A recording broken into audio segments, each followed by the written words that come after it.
Hey, welcome back everybody to the game. The Tactics Ogre game, that is. We're gonna keep moving along here. We got another, oh, this is, okay, never mind. This is a good side quest. This guy here, his name is Lindell, I think. That's how you pronounce that. He is a Fusler, or he basically uses guns. And by saving him in this mission, we are going to get access to the Fusler class, which will allow me to change. I don't know how many you get, or if just the class itself becomes unlocked, and you can start buying the little class icons in the shop or not. But I know you get him plus a couple little job changing cards in case you want to change like an archer or someone into another Fusler. Anyways, got battles to do, people to see, gonna do it, it's gonna be great. Grimsby. Hello, Grimsby. How's you doing? Spit it out! Where's the salvage? It was bandits took it, I told you. You're a greater fool than I thought if you expect me to believe that. Well, not fool enough to cross you, my lord. I mean, I have to be, to go selling your cargo out from under you. Oh, great father, who looks down upon us. This man lies to me. Yes, he was paid handsomely, but now he hides our own property from us. Filaha on high, have you no mercy in your benevolent heart for this poor, sinful lamb? What? You would have me pass judgment upon him? I see. Great father, though I am but a rough thing, a cast-off from your design, this I do for you. Talk about using Kill him! religion for ill purposes. Let him go. Oh, thank you, great paragon of righteousness, for showing up at the least opportune moment. Help! They mean to kill everyone who dove for that ship. Everyone! Everyone. Your lips They flap do. so freely. That's No okay, matter. though. You can tell him all you want. I in will put hell. an end to your flapping of your gums soon enough. Not Mr. Fuselager, of course. He's cool. I want him on my team. However, the other guy who looks like he's, you know, he just, you know, pulled the fourth ace out of a deck of poker cards. Nothing beats four aces. Except for a straight flush.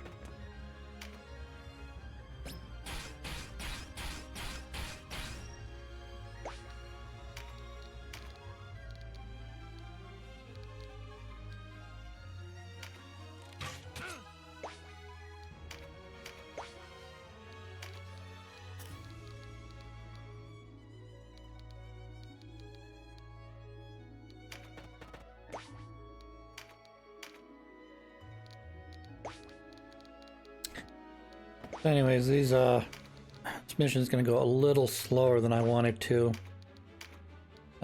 Mainly because there's a lot of dark nights on the thing. So, and as I've mentioned in an earlier episode, I have trouble telling which is which, even strictly based on their color. You know, you can see some of them have red, some of them have green, some of them have blue. And there's a guy down here that looks like he's wearing like a darker navy purple color.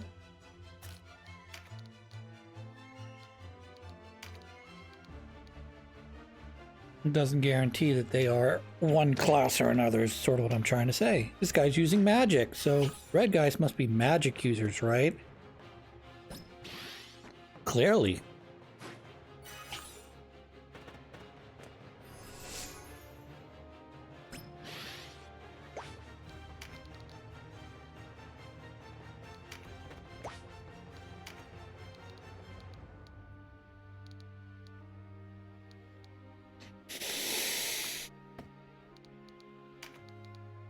Ugh. So yes, Fusilagers are very strong, but they're also kind of slow. And they're squishy. Like, because they don't, their turns don't come up as often, they tend to take a lot of damage. Or I could be wrong. I could be totally full of shit, and I just remember this character being a bit squishy, i.e. like, you want to use him because, you know, every time he gets his turn, he gets this really long-range shot that he can then, you know, do 300 some damage with, which is very good damage. But his turn comes up so infrequently, it ends up being like, are you really, at the end of the day, making out, you know, for every 2 turns that you get with the Fusilier, you might get, I don't want to say 5 turns, but you could easily get 4+ turns, you know, over him. And that, you know, I mean, that means like if you're in the thick of things, you know, 4 times, you know, say 200, add up pretty quickly.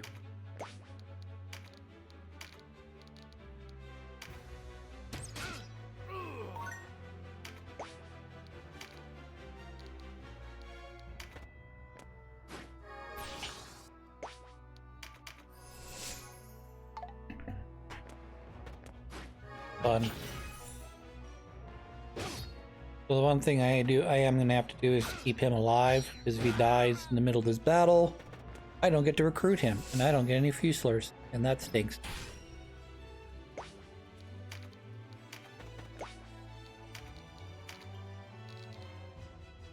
Bam.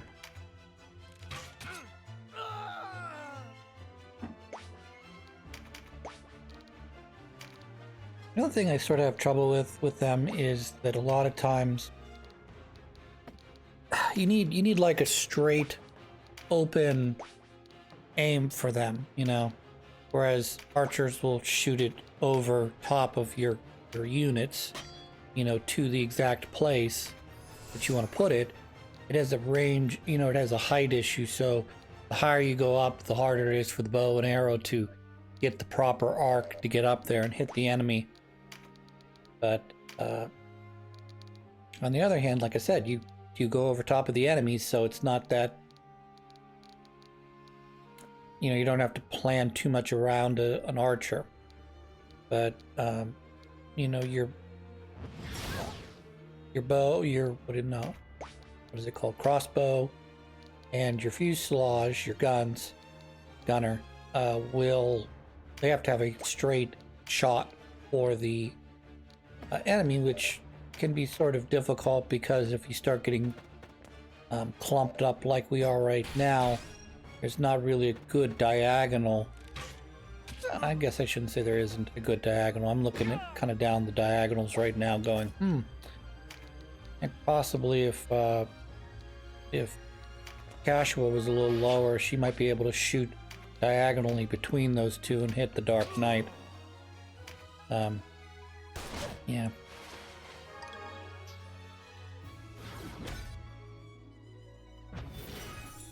Not that I want to see this, because it's sort of the antithesis of what a range unit's supposed to do. But it would be kind of nifty, and I don't know if it exists in this game or not. It would be kind of nifty if one of the weapons that you get, or could get, is kind of like a shotgun, where it only moves like 3 spaces near where, you know, 3 spaces in front, left, right, straight, sort of thing.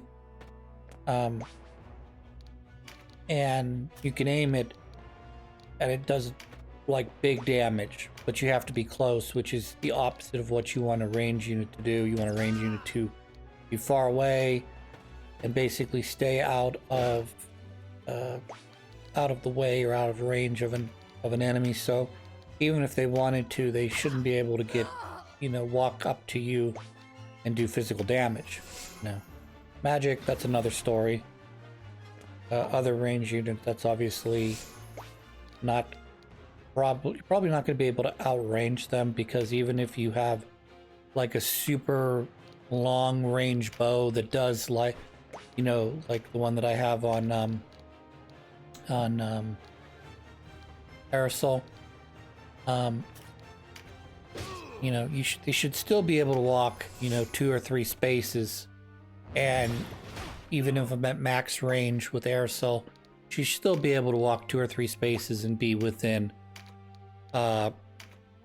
shooting range of most, even shorter ranged bow and arrow, crossbows sort of thing.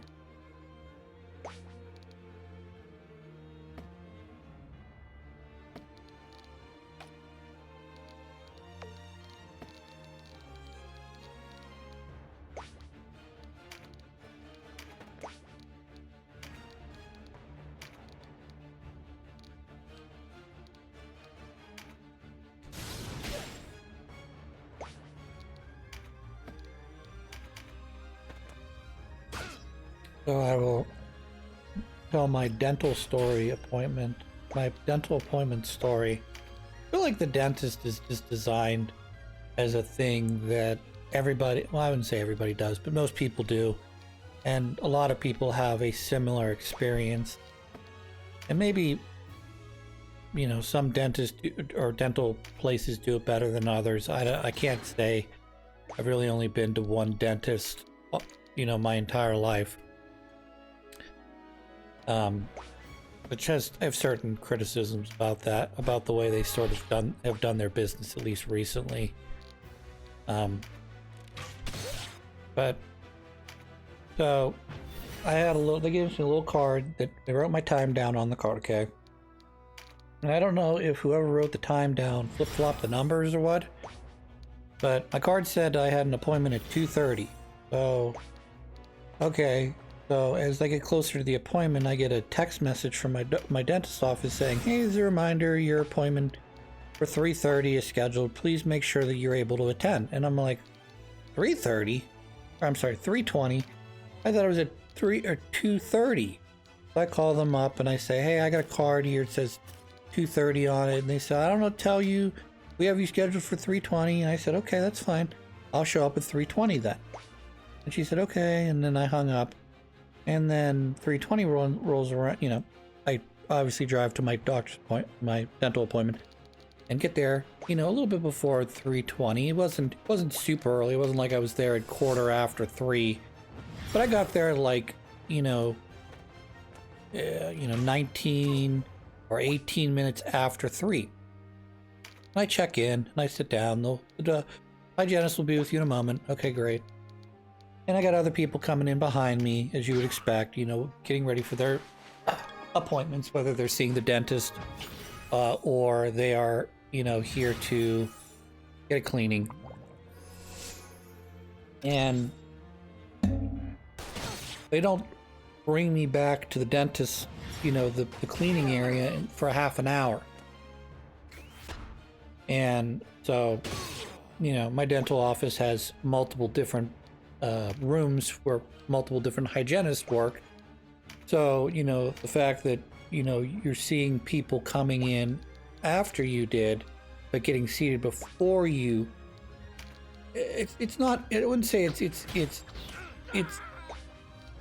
common to see that, because it's certainly not. You expect, as you come in for your appointment, you'll within a couple minutes of whatever your scheduled appointment time is, maybe 5-10 minutes, just for grace period, but then the hygienist is calling you back and, you're having your teeth looked at, okay? But I sit down at 20 minutes after, and then a family comes in afterwards, small, husband-wife duo. One of them was having work, I guess. And, they show up at 3:30, and they're getting called back, 2 minutes, 3 minutes later. And then another girl comes in, and she's actually here to see the dentist, I guess, what I gather. They took her back after arriving after about 5 or so minutes. And I'm sort of sitting there, and I'm starting to get kind of pissy about it, Like, was my actual cleaning time really 2:30? Did the lady I called, like, screw me? And now I'm waiting for the next quote-unquote available open hygienist because they have to squeeze me in because they made a mistake. Or I made a mistake, quote-unquote. Eventually they do call me back, and the lady's like, well, you have any change in your health? No. Have any trouble with your teeth? No. That's a lie, though. I'm not, okay, it's a half lie. I'm not having any trouble with my teeth. They're not hurting me or anything. But I have where they worked on one of my teeth a while back. I don't think they ever really truly filled in the tooth. And you may have heard me complain about this in the past, but imagine your tooth like a cube, okay? Obviously your teeth are not perfectly cube, your molars, that is, aren't perfectly cube shape, okay? They've got ridges in them that, your teeth fit flush against each other, otherwise they sort of clack against each other, and a higher tooth, sort of puts a lot of pressure on it. You want your teeth to all sort of be uniform, so as you're chewing, all of the teeth are hitting each other, roughly speaking, in the same time. And when they were doing one of my teeth, and they were there's a word for it. It's like a occlusal or something. And they were, because I was flossing good back in the day, so they were drilling down and they were trying to get to the bottom of this hole between my two teeth. And when they were done, I don't think they quite filled that hole in correctly, because it feels like there's a pit there, and I routinely get food stuck in there. Not like stuck is like in, but like, like if you're eating like a I don't know, like something that you can mash up, like a cookie or chips or cereal. Sometimes I'll get my finger in there, and I'll go this, and I'll pick out the a small amount of food that's sort of stuck there, because there's like a little divot. And I'm sure, you look at my tooth, if I were to take my tooth out, or give you an example of what my tooth looks like, and you would look at it, you can go, that's not that big of a pit there, Chris. I don't know what you're talking about. I can kind of see what you're saying in terms of there's a little bit of a rut there, but I don't see, but when it's in your mouth, it feels gigantic, So my teeth aren't hurting me, so I'm not really complaining, and I am doing the brushing and the flossing and all that fun jazz, so. But, anyways, get back to my story. I sit down, the lady sitting in the chair, she's like, any changes? No, okay, we're going to start the procedure. Okay, so typically this is how a dental cleaning goes for me anyways. So I sit down, they get out the little metal scraper, okay, and they scrape, at some of the plaque. And then they also have this like they have this hydro thing that's sort of like a high pressure washer or like a pressure washer for your teeth, and they're going along your gums, and they're making sure everything's clean. Okay, great. She's doing a very, very thorough job of this, so okay, I'm sort of okay with this. But she's got the little suction thing in my mouth, the little thing, and she hooked it. She made it like a little hook, like a cane or whatever you want to call it. And she sticks it in my mouth, and she just sort of leaves it there, and you can hear it go sucking out the stuff. But she's using this water pit, this high pressure water thing, and because I don't have my head tilted towards where the vacuum is, it's starting to pull up in the back of my mouth. Okay, and I keep expecting her to like stop at a certain point, or pick up the suction and kind of suction out all the water that's sort of holding in the back of my mouth.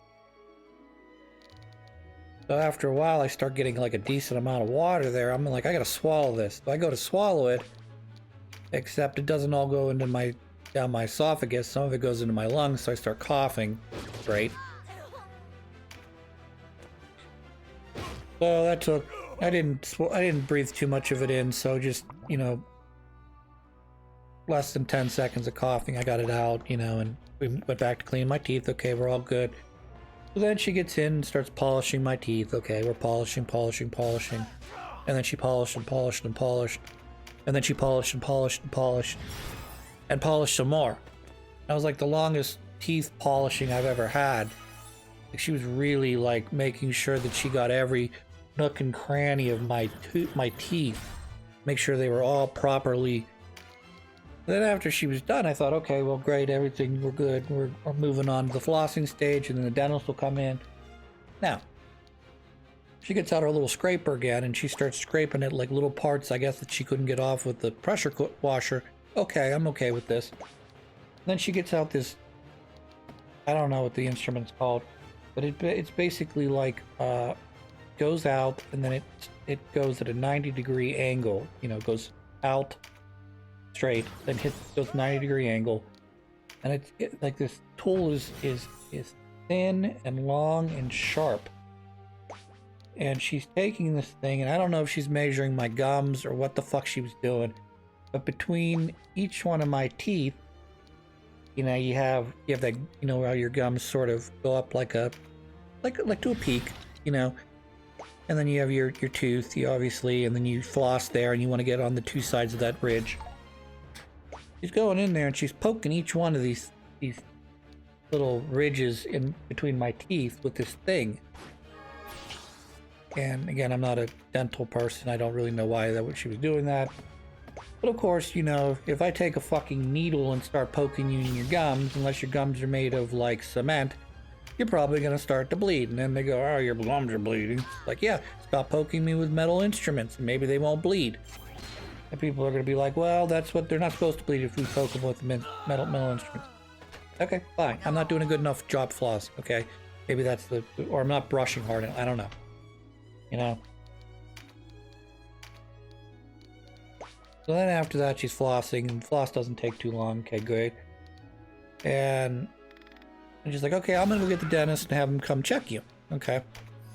I'm waiting and waiting and waiting. It was 15 minutes before from the time my teeth were done getting cleaned when the dentist showed up. It's not unusual to wait minutes, you know, a couple minutes, 5 minutes or so for the dentist to take, you know, stop what he is or she is doing, and then come in and sort of check the people who've had their teeth cleaned.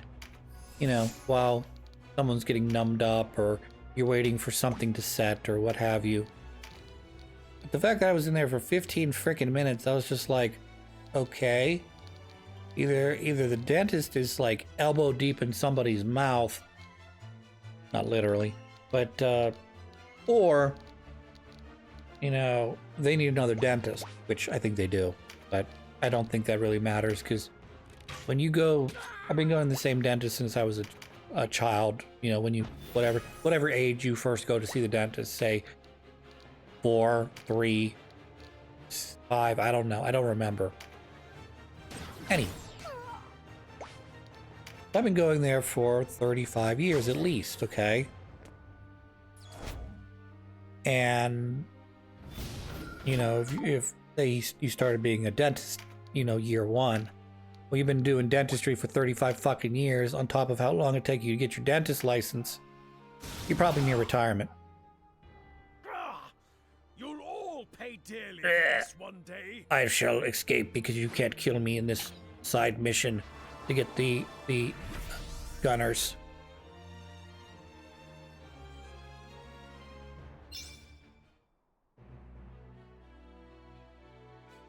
Anyways, we're gonna cut the episode. When we come back, we'll do the rest of this cutscene where we go, hey, do you want to join my team? Sure, I'd love to join your team.